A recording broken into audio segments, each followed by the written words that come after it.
Hello guys, good day po uli sa inyo dyan. So ang deck work task namin ngayon is papasukin namin yung ballast tank ng WBT. And ito, i-prepare namin yung mga dapat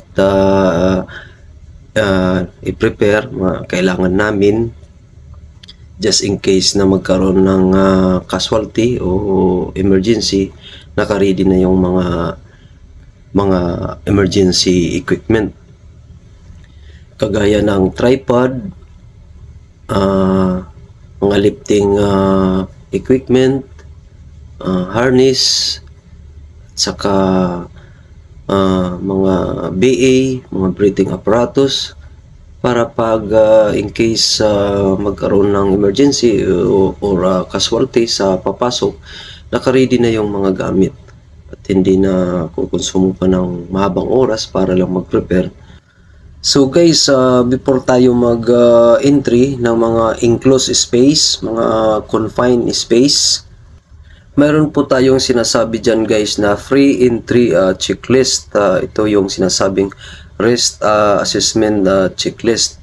Kaya nagkakaroon muna ng toolbox meeting at yan pag-uusapan yung mga dapat gagawin before pre-entry ng kung saan tayo papasok na mga confined space o enclosed space, para malaman natin kung ano yung mga dapat nating unang gagawin before natin gawin yung pag-entry natin sa mga enclosed spaces. So guys, pagkatapos ng risk assessment, toolbox meeting about risk assessment of entering an enclosed space, magkakaroon po tayo ng i-issuehan po tayo ng permit for entry. Kailangan mag-sign muna tayo ng permit, pumirma muna tayo ng permit before entering. So guys, kaya nagkakaroon ng permit kasi doon sa risk assessment andun lahat yung mga dapat nating gagawin, ang mga checklist doon.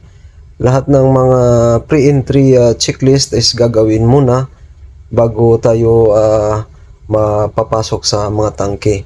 So doon sa checklist andun na yung mga atmospheric level testing, yung pagbibentilate ng mga tangke, kailangan well ventilated, at saka kailangan na-test na natin na wala siyang mga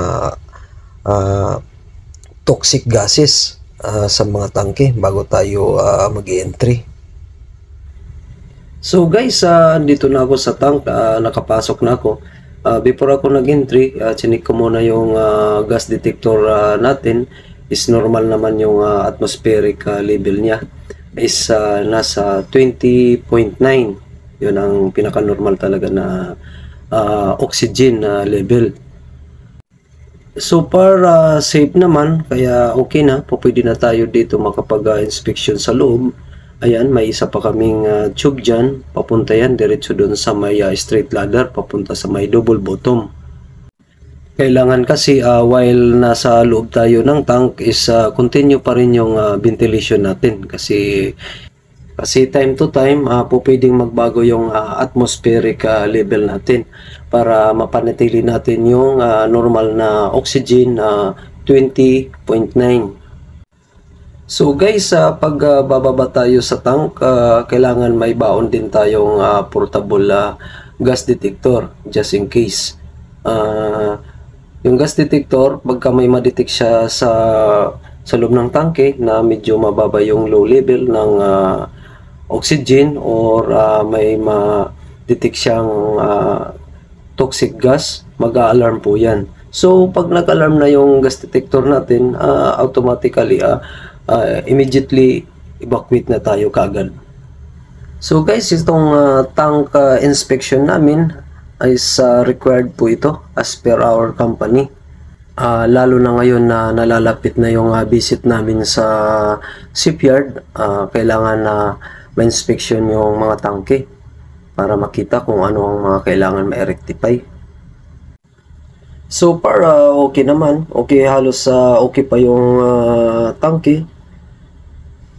may naiwan lang mga putik-putik gawa sa pagkakarga ng tubig pag nagbabalast operation. So ito guys is papunta pa yan dun sa baba, sa pinakailalim, sa pinaka double bottom niya. Medyo malalim yan, about nasa 30 meters pa yan pababa. So guys, yun lang ang may-share ko sa inyo. Yun lang pakakatandaan natin na before tayo mag-entry, i-comply muna natin yung rest assessment at saka yung permit for entering the enclosed space. So guys, yun lang ang may-share ko sa ngayon. Yun lang pakatandaan natin, doing proper procedure can save more lives on board the ship. Thank you so much for watching guys. Have a good day. Have a happy day sa inyong lahat dyan. Pati din sa mga kabaro ko na on board pa. Kagaya sa akin. Kapit lang tayo mga kabaro. At makakatapos din tayo ng kontrata natin. Okay, thank you so much. Have a blessed day.